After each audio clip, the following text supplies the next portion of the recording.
নমস্কাৰ বন্ধু বান্ধৱীসকল, আজি আমাৰ লগত আছে কল্যাণী পাংগুং। কল্যাণী পাংগুঙক এটা সময়ত এজন ল'ৰাই কেনেকৈ জীৱন ধ্বংস কৰিছিলে, এই সকলোখিনি কথা কল্যাণী পাংগুঙে আমাৰ কেমেৰাৰ আগত ব্যক্ত কৰিব। আপোনালোকে শুনি থাকক। বিয়া নোহোৱাৰ আগতে প্ৰেগনেণ্ট হৈ গ'লোঁ মই। মোৰ জীৱন ধ্বংস কৰিলে। এজন ল'ৰাক বহুত বেছি ভাল পাইছিলোঁ মই, নিজতকৈ বেছি ভাল পাইছিলোঁ। মোৰ ভালপোৱাক, মোৰ বিশ্বাসক ধূলিৰ লগত মিলাই দিলে। প্ৰথমৰ পৰা যদি ক'ব যাওঁ, ল'ৰাজনক মই বহুত বেছি ভাল পাইছিলোঁ। মই প্ৰগ্ৰাম এটাত গৈছিলোঁ, তাত মই ল'ৰাজনক লগ পাইছিলোঁ আৰু এই যে ফ্ৰেণ্ড হিচাপে ফোন নম্বৰ লোৱা হ'ল, ফ্ৰেণ্ড হিচাপে কথা পাতি মেলি প্ৰগ্ৰাম শেষ হ'ল, আমি সকলোৱে নিজৰ নিজৰ ঘৰলৈ আহিলোগৈ।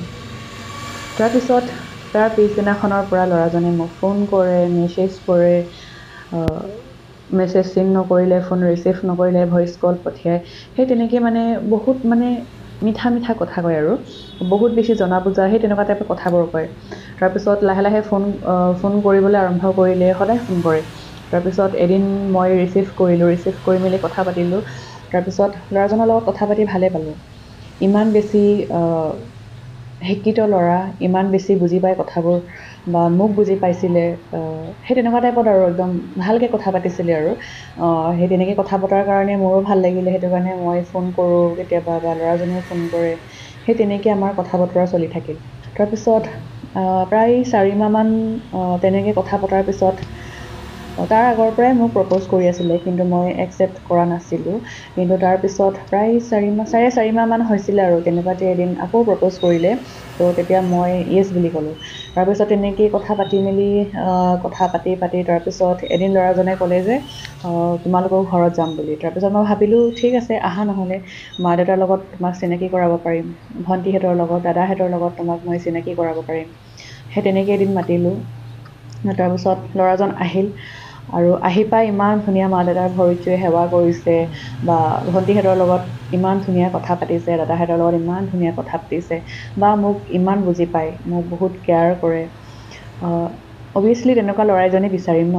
তো ঘৰলৈ অহা দিনাখনৰ পৰা ল'ৰাজনক বেছি ভাল লগা হৈ আহিলে মোৰ, কাৰণ মোৰ মা দেউতাই ইমান সন্মান কৰিছে, মোক সন্মান কৰে, ভণ্টি দাদা চবকে সন্মান কৰে। সেইটো কাৰণে লাহে লাহে মোৰো ভাল লগা হৈ আহিলে আৰু তেনেকৈ আমাৰ প্ৰায় 2 বছৰমান চলি থাকিলে আৰু ল'ৰাজন মাজে মাজে আমাৰ ঘৰলৈ অহা যোৱা কৰি থাকে। মা দেউতাক মাজে মাজে ফোন কৰে, কথা পাতে, মোকো ফোন কৰিয়ে থাকে।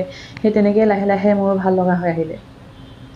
তাৰপিছত এদিন কি হ'ল, প্ৰায় তেনেকৈ আমাৰ 2 বছৰমান চলিলে। তাৰপিছত ল'ৰাজনৰ ফোনটো মই লাহে লাহে নোপোৱা হ'লোগৈ। মই ফোন কৰিলোঁ, ফোনটো ৰিচিভ নকৰে, কেতিয়াবা ৰিচিভ কৰি বিজি আছোঁ বুলি কয়, পিছত কল বেক কৰিমগৈ বুলি কয়, কল বেক নকৰে। ঠিক আছে। আৰু যিটো নাম মোৰ আগত কৈছিলে, সেই নামটো নিজে বনাই লোৱা নাম আছিলে।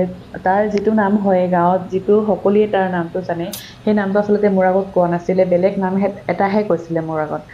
তাৰপিছত লাহে লাহে যিহেতু তাৰ ফোন নোপোৱা হ'লোগৈ, সেইটো কাৰণে মই ভাবিলোঁ তাহাঁতৰ ঘৰত কিবা এটা প্ৰব্লেম হ'ব পাৰে, বা তাইৰ কিবা এটা হ'ব পাৰে বুলি ভাবি মই তাহাঁতৰ গাঁৱলৈ এদিন গৈছিলোঁ।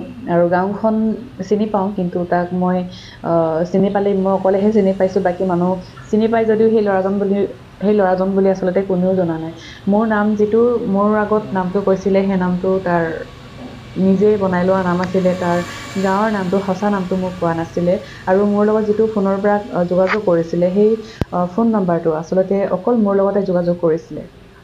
আৰু সেইটো সময়ত মই বিচাৰি উলিয়াব পাৰিলোঁ হয় এনেকুৱা ডাঙৰ ফোন থকা হ'লে, কাৰণ ফটোবোৰ মানুহক দেখুওৱা হ'লে মানুহে আমুক হয় বুলি মোক ক'ব পাৰিলেহেঁতেন। কিন্তু তেতিয়া মোৰ তেনেকুৱা ডাঙৰ ফোন নাছিলে, তেতিয়া সৰু সৰু মোবাইলে আছিলে। সেই তেনেকৈ মই বিচাৰি উলিয়াব নোৱাৰিলোঁ। সেইটো কাৰণে তাত আমাৰ ৰিলেশ্যনৰ মানুহ আছে তাহাঁতৰ গাঁৱত, কিন্তু মই নাথাকিলোঁ। ৰাতিপুৱা গ'লোঁ আৰু গধূলি মই ঘূৰি আহিলোঁগৈ। তাৰপিছত তাৰ পৰা ঘূৰি অহাৰ নেক্সট দিনাখন আৰু আমাৰ ঘৰত কোনো নাছিলে, মই অকলে আছিলোঁ। মোৰ মূৰটো ইমানেই ঘূৰালে আৰু গাটো বেয়া হৈ আহিবলৈ ধৰিলে। মই বমি লাগিলে, বমি কৰিলোঁ। তাৰপিছত মই অকলে আছিলোঁ যিহেতু, লাহেকৈ মই শুই দিলোঁ বিচনাত, লাহেকৈ যেনে তেনে গৈ কিবাকৈ শুলোগৈ আৰু। তাৰপিছত এনেকৈ কেইদিনমান আকৌ পাৰ হ'ল। তাৰপিছত আকৌ মোৰ এনেকৈ মূৰ ঘূৰালে, বমি হ'ল। মা দেউতাই কি হৈছে বুলি ভাবিলে। তাৰমানে মা দেউতাই ভাবিছে আৰু যে মই যিহেতু তাইৰ ফোনটো নোপোৱাৰ কাৰণে বহুত বেছি কষ্টত আছোঁ, বা ভালকৈ খাব পৰা নাই, শুব পৰা নাই, সেইটো কাৰণে হয়তো দুৰ্বল হৈ এইবোৰ হ'ব পাৰে বুলি মা দেউতাই তেনেকৈ ভাবি আছে হা। তাৰপিছত এদিন মা থাকোঁতে এনেকুৱা হ'ল, সেইটো কাৰণে মায়ে মোক আৰু নেক্সট দিনাখন মোক ডক্টৰৰ ওচৰত লৈ গ'ল। তাৰপিছত তাত লৈ যোৱাৰ পিছত সকলো কথা মানে কি প্ৰব্লেম হৈছে, কি হৈছে সকলোবোৰ কথা ক'লে আৰু প্ৰেগনেঞ্চি টেষ্ট কৰিব দিলে। তাৰপিছত তাত পজিটিভ ওলালে। তেতিয়া মাৰ মুখলৈ মই চাব নোৱাৰা হ'লোঁ। মই নিজেতো অৱস্থা নাইকিয়া হ'লোৱেই, মোৰ ঘূৰাই নিজৰে বা নাৰ্ভাছ হৈ গৈছিলোঁ মই। তাৰপিছত মাৰ মুখলৈ মই চাব নোৱাৰা হৈ গৈছিলোঁ।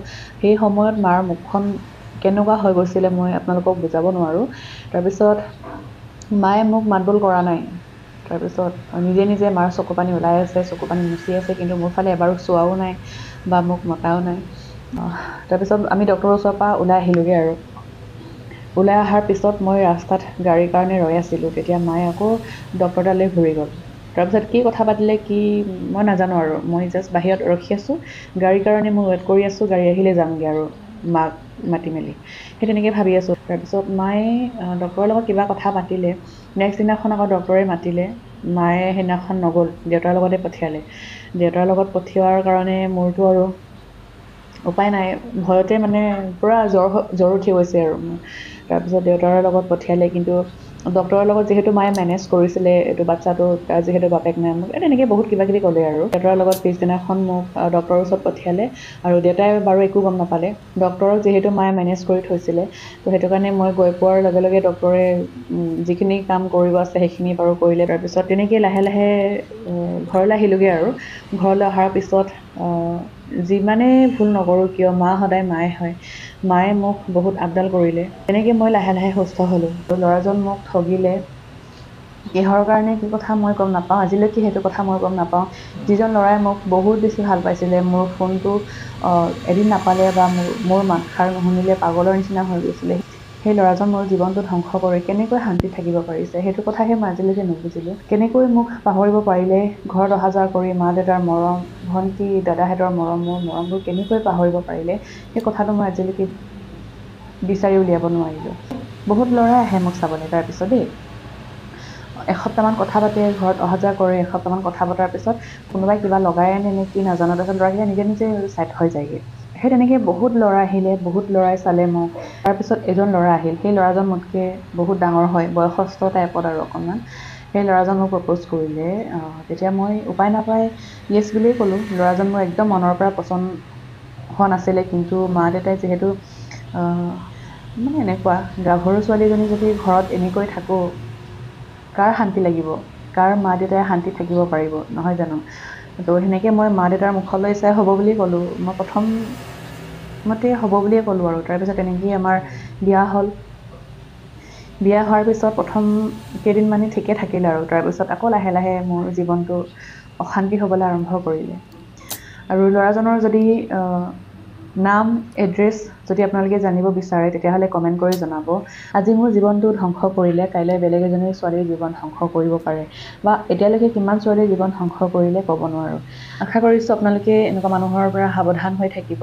আচলতে ভাল পাব লাগে, কিন্তু এনেকুৱা মানুহক চকুমুদি বিশ্বাস কৰিব নালাগে, বা বিশ্বাস কৰিছোঁ বুলি চব কথা তাইৰ মতে চলিব নালাগে। ভিডিঅ'টো বেছি দীঘল হৈ যাব, সেইটো কাৰণে বাকীখিনি আজি মই ইয়াতে নকওঁ। যদি আপোনালোকে শুনিব বিচাৰে তেতিয়াহ'লে কমেণ্ট কৰি জনাব। বিয়া হোৱাৰ পিছত এতিয়া অশান্তি হৈ আছে নে, সুখত আছে নে, দুখত আছে, সেই কথাটো যদিহে আপোনালোকৰ জানিব মন গৈছে তেতিয়াহ'লে কমেণ্টত জনাব। তেতিয়া মই আকৌ শ্বেয়াৰ কৰিবলৈ চেষ্টা কৰিম। এইটো কোনো মিছা কাহিনী নহয়, বাস্তৱ জীৱনত ঘটি যোৱা এটা সঁচা কাহিনী হয়।